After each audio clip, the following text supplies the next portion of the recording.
ロジックロックスター、Feel the Music。燃え尽きた先に見えたもの、ロジックロックスター、復活の記録。皆さんこんにちは。こんばんは。ロジックロックスターです。今日は少し重めのテーマになると思いますが、どうしてもお話ししたい過去と今について語ってみようと思います。実は今から6年前、私は主治医と衝突して強制的に入院させられるという壮絶な体験をしました。理由は寝食を忘れるくらい作品制作に没頭しすぎたことでした。もはや人間らしい生活からは完全にかけ離れていて、今振り返ると自分でも信じられないくらい異常なルーティーンでした。強制入院のおかげでずっとショートスリーパーで黙っていた体質も改善され、今ではすっかり睡眠時間を確保するようになりました。ただあの出来事をきっかけに、私はもうイラストを描くことができなくなってしまいました。いざ絵を描こうとすると脳が燃えるような感覚が出てきてしまい、手が動かなくなる。この後遺症は今も続いています。あの異常な没頭がきっと限界を超えてしまった、そのための後遺症だったのではないかと思います。イラストレーションへの情熱は冷めておりませんが、でもそこで私は思い切って音楽に全てをかけることにしました。ロジックロックスターのリブートをお届けします。リズミカルに展開されるおしゃれなビートをお楽しみください。ロジックロックスターでリブート。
ロジックロックスターのリブートいかがでしたでしょうか。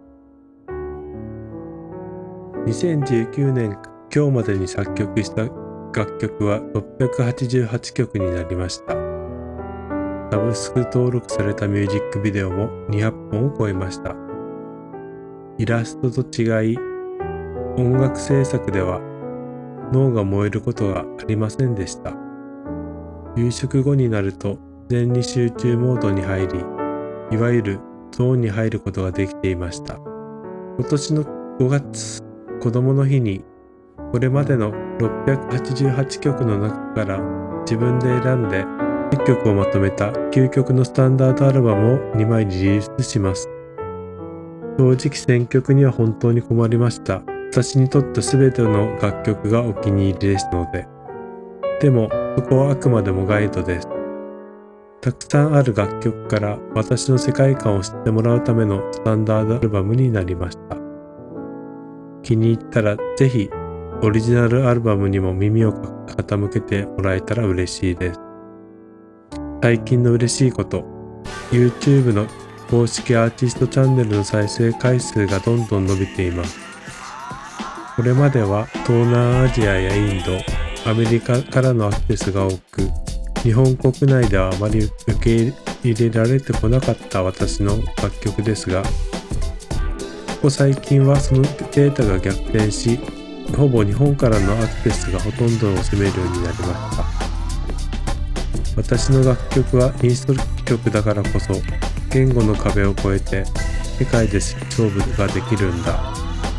どんどんリスナーが増えていってるんだなって感じています。そしてチューンコージャパンの企画である YouTube クリエイター経由で70万回生を突破する曲が出てきています。チャンネル全体の総再生曲は80万回を超えて登録者数も3000人を突破しました。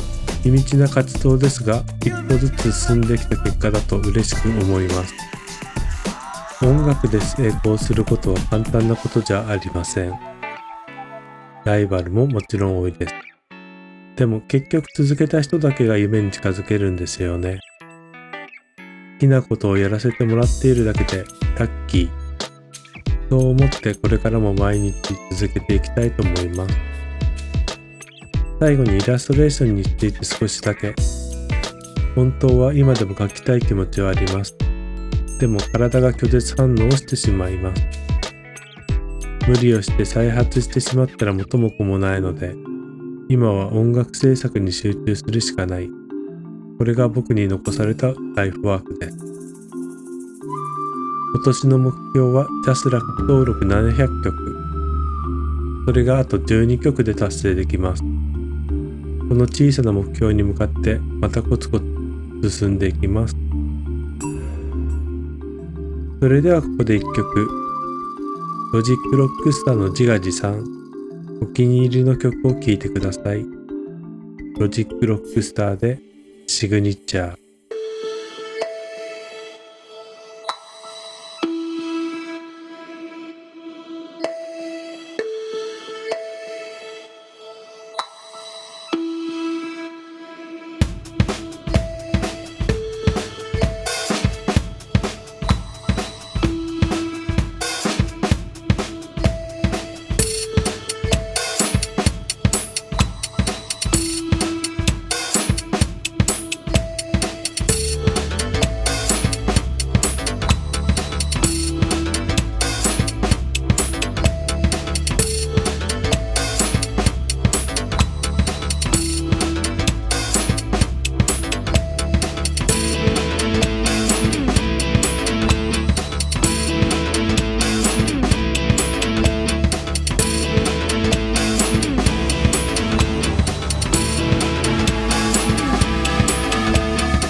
きいただいた楽曲はロジックロックスターでシグニチャーでした。